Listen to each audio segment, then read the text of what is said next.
Yo, what's going on? What's happening? Yo, today I'm sipping on some tea. That's right, I got the tea today. I'm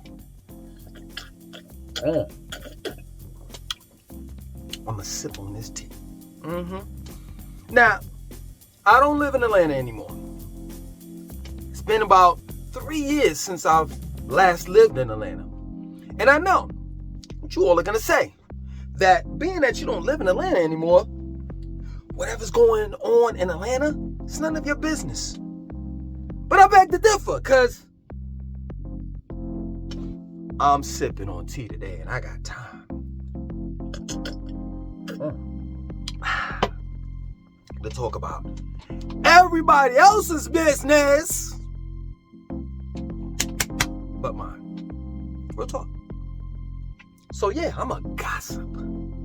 And what's the gossip? The gossip is about, over 100 cars. Not 99, not 98, not 80. And I did a video. If you all had looked at it, you would know that I did a video, it was probably about a month or two ago, about car break-ins in this city outside of Atlanta's city limits. I forgot the name of the actual city or town. It was I think it was about 30 minutes away from Atlanta. But just about a month or two ago, in a small town about 30 minutes outside of Atlanta's city limits, someone or bodies, plural, broke into over 11 cars in an apartment complex. Right? This is about 2 months ago. Well, you see, Atlanta, they saw that, right? And they were like, yo, we are a big town, right? We a major city that has major problems. We can't allow this one small town to outdo us. What we got to do is come strong, pause. We gotta come harder, pause. And they did just that. Atlanta had over 100 cars broken into, right? This happened about 2 weeks ago. Over 100 cars broken into in this apartment parking garage. Now, it gets worse. It gets worse. It gets worse. There have been several car break-ins prior to this one. There was one person, so I got this off of Channel 11 Live News, the local news, that's in Atlanta, right? I got this story off of them, right? They filmed or recorded a man that had his car broken into that night when there was over 100 cars broken into, right? They filmed him. They recorded him. He said this was his second time. This had been his second time that his car got broken into. The first time they smashed his window, right? And then the second time, to add insult to injury, he never got his car window fixed, the one that they smashed. To add insult to injury, they didn't go through the window that was already smashed, right? They broke another window in his car to get into his car. This is crazy. But the type of criminals that's in Atlanta are just that crazy to do that type of shit. And it gets to the point where you have to say to yourself, the people or persons that live in that building, if you know that your car is going to get broken into, right? I would suggest that you move. Real talk. Because one thing that I realize about car break-ins, they lead to something else that's worse.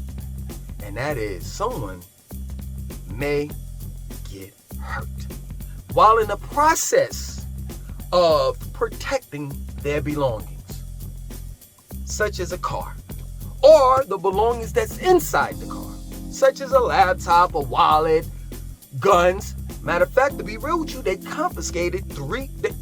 found 3 guns. Well, the criminals took 3 guns out of the cars that they broke into. And you know what's so funny, man? To be real with you, this type of behavior that's going on in Atlanta does not shock me at all. At all.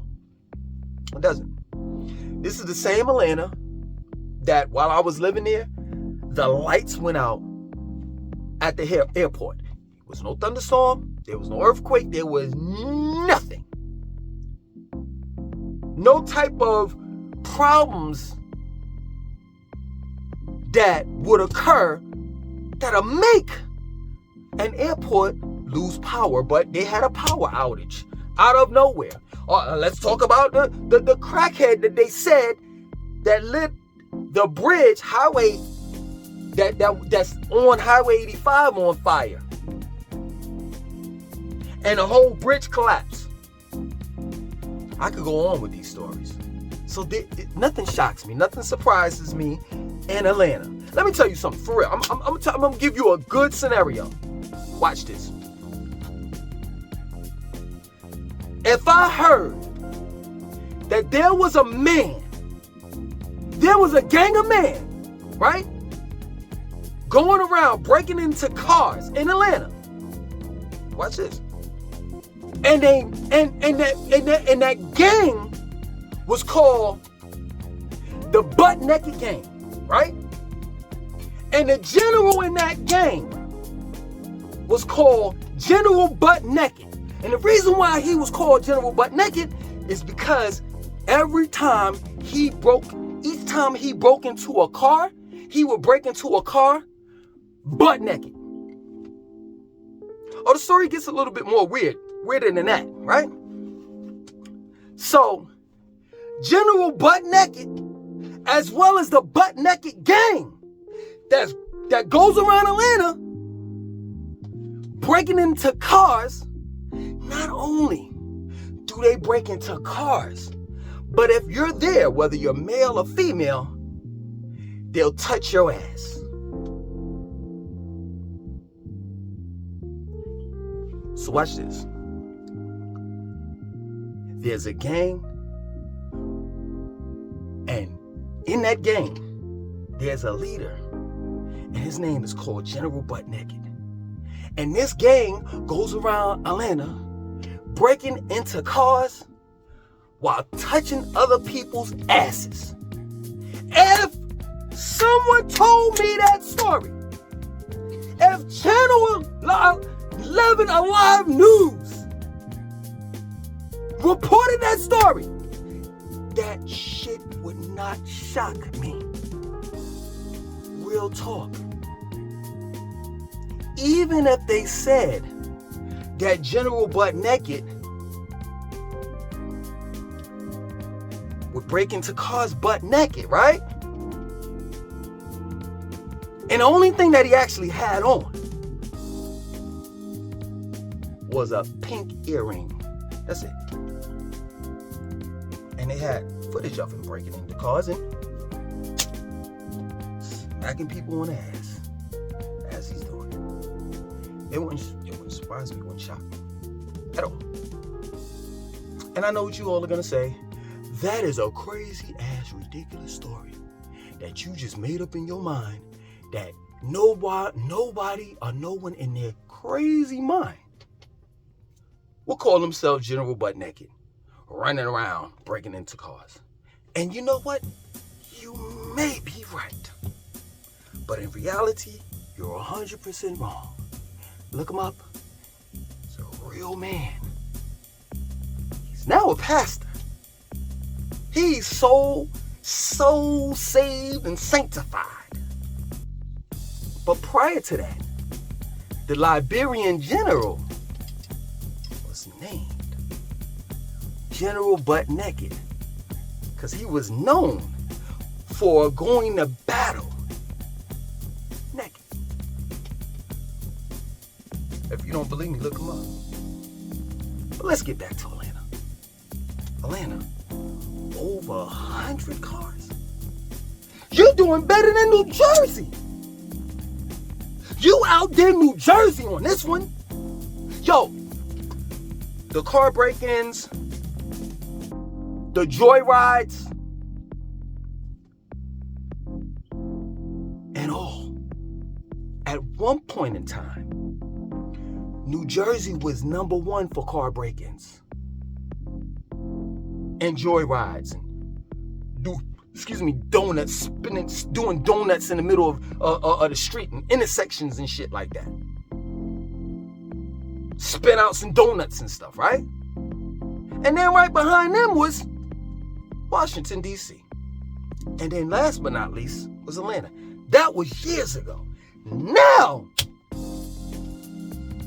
Atlanta's known for carjackings and break-ins. It's crazy.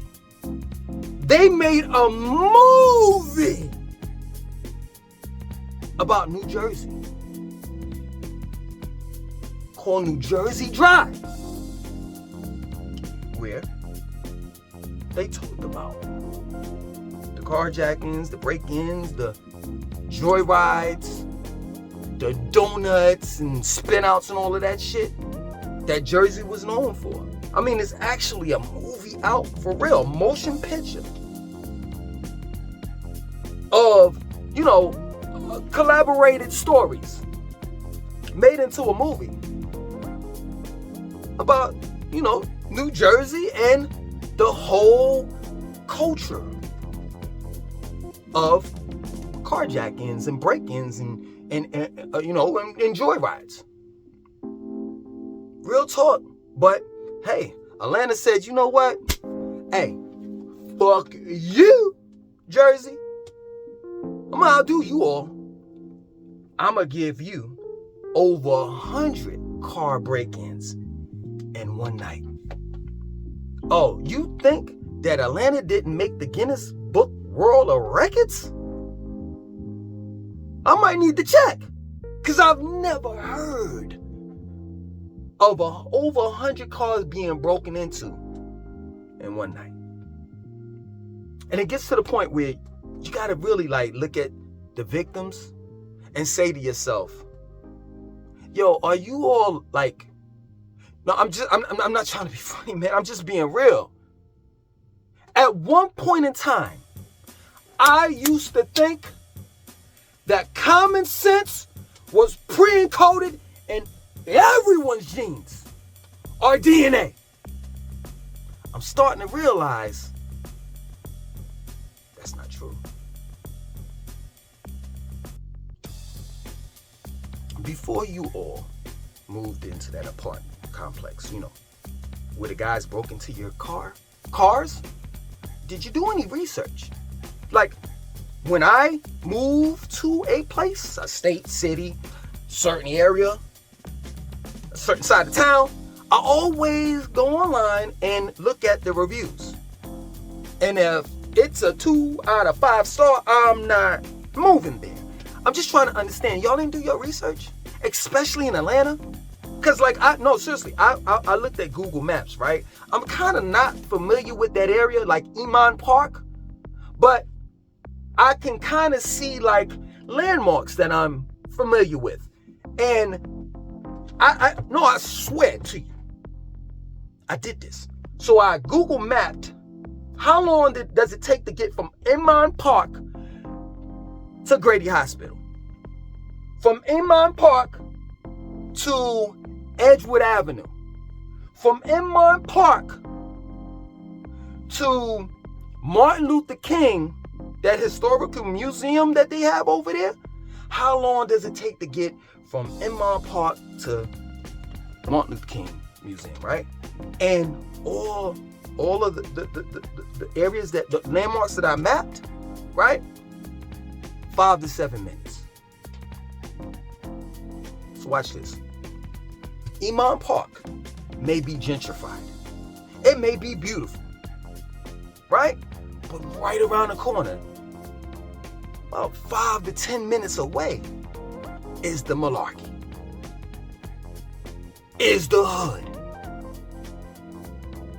So, in other words, what I'm saying to you all is, why would you move into a area that's not too far away from the hood? I just want to know that. I want to know. I want to live near Edgewood Avenue. Man, people get shot in that area. I want to live near Martin Luther King Historical Museum, that place. Man, there's all types of bums and people that's over there that's just suspect. And then, you got I-20, that highway. I mean, listen, man, I don't like going there. Because then, people be like, man, you ain't nothing but a sellout and this and that and so forth. Yo, let's just face it, man. There are certain neighborhoods that black people live in it's not good. It's not safe to live in. Whether it's living in the neighborhood or around the corner. But that's what's happening in Atlanta as well as Charlotte. They're gentrifying the city, right? The city is going through its growing pains, right? So, of course, the poor are being pushed out while the rich are being pushed in.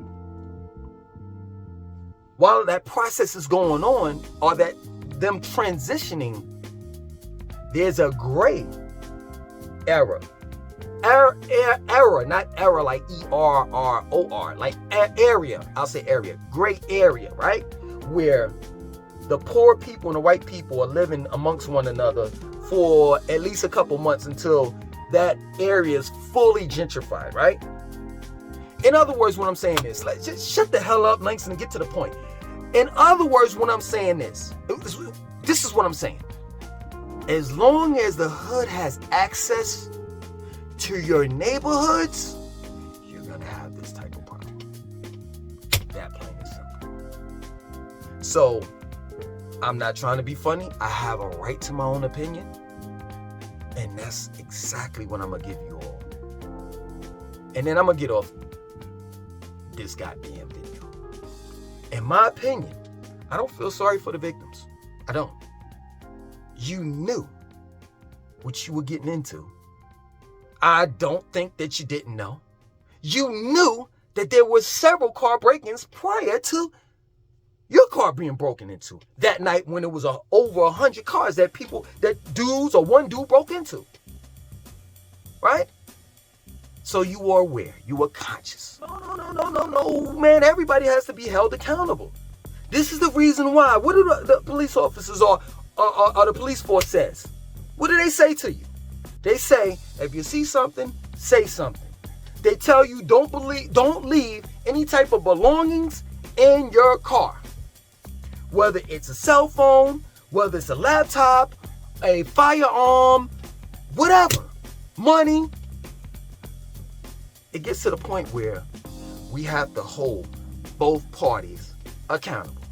The criminal and the victim that ain't got no goddamn common sense.